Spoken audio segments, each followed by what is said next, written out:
How's it going, everyone? It is Andre Williams, and over here we talk stocks and we focus on one thing.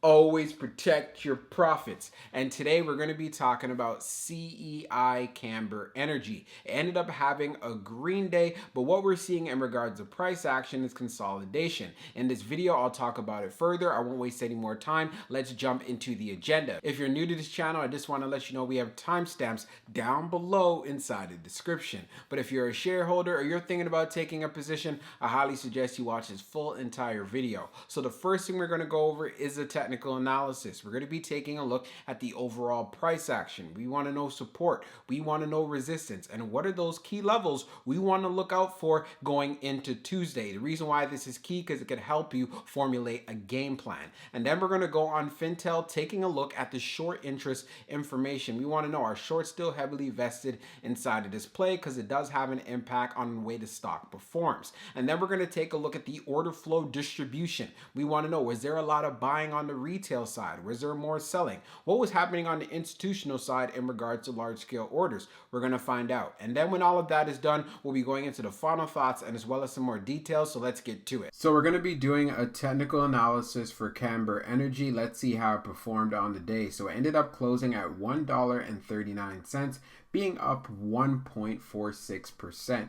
On the low, it tested $1.37, and then on the high, testing $1.49. When we take a look at the volume stats on the day, you can see we traded at 93.838 million shares, and the average volume over 10 trading days being at 428.948 million shares. So we had well below the average in regards to volume, but one thing that we can clearly see, there was still a lot of buying that was going on, and there are also many who are holding shares by the look of it. Now, when we take a look at our chart, which is a 1-year daily chart, we can see from the RSI down below, it's right around 45.93. And when we take a look at our moving averages here, we have strength above the 100-day, the 200-day, the 50-day, but we are below the 21-day EMA.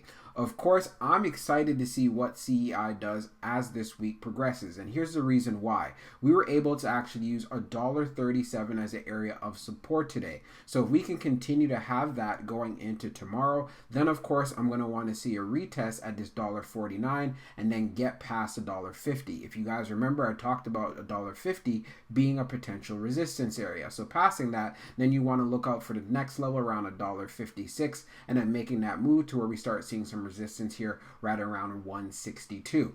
If it does decide to pull back and break through this $1.37 level that it tested on the day, then of course I want to see some continued strength right off of this 50-day right here at the $1.30 level. So if it wants to continue to consolidate in this range, I have no problems with that, because the best thing is if we end up having a lot of volume coming into the play, then easily we can get to the 21-day EMA, which I say, hey, this would be a great place to see CEI at, and that's going to be around $1.72, because at that point, then I'm going to be looking forward to that move hitting around $1.82 and then pushing to get to that $2 level, which we know already is going to be a psychological area. So let's see how CEI performs going into tomorrow. So we're going to take a look at the recent short interest information for CEI. So we can see for the dark pool short volume ratio, it's at 31.01, and then for the dark pool short volume being just over 39.1 million shares. Scrolling down further, the short shares availability is at 100,000, updated 29 minutes ago.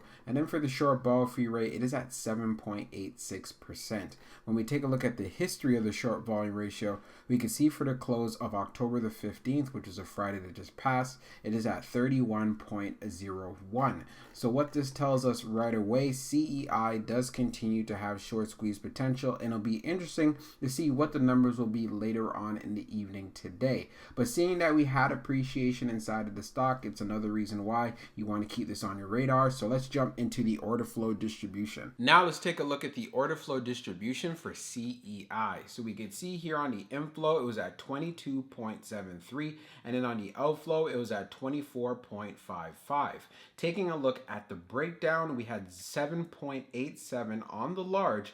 On the medium, we had 11.72, and then on the small, we had 3.14. 4. When we take a look at the outflow side, you can see on the large we had 9.40. On the medium we had 11.80, and then on the small we had 3.35. So one thing that is very clear here, when we take a look at the small scale orders, there was a lot more selling than we had buying. And then when we take a look at what happened on the medium, we had more selling as well, but again, it wasn't that big of a difference, very similar to what we've seen on the small scale. And in regards to the large scale orders, we have a bigger difference, because when we take a look at the large scale orders in the last 5 days, you can see it taking a difference of 1,523.52. So automatically what this tells us, yes, there was a lot of selling on the institutional side, but what really matters, we saw strength inside of this stock. It ended up finishing green. I know it didn't really have as much movement as many were looking for, but this is still a stock that you want to keep on your radar, because once volume starts coming into this play, it can get very, very interesting. So now let's jump into the final thoughts, and we'll go over some more details as well. So for my final thoughts for Camber Energy, there's a couple of things I want to go over quickly. In regard to support, we see we have strength at $1.37. So you're going to want to see a continuation of this going into tomorrow. That is the most preferable situation.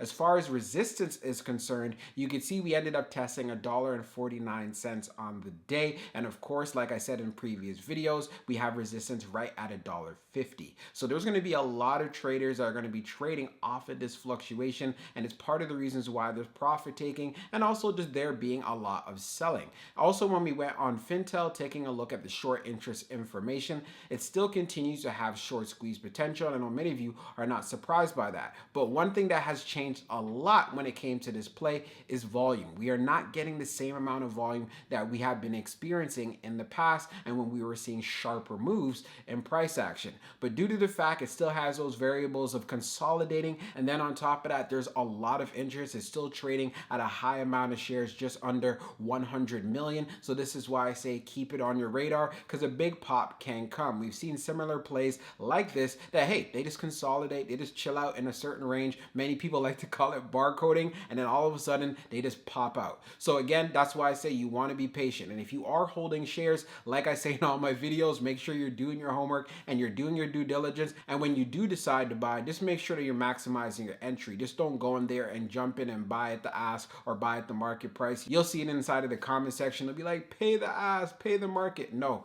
make sure that you're buying in at a good price so you can maximize your profits in the long run. So I hope you guys enjoyed this video, and we'll be talking real soon.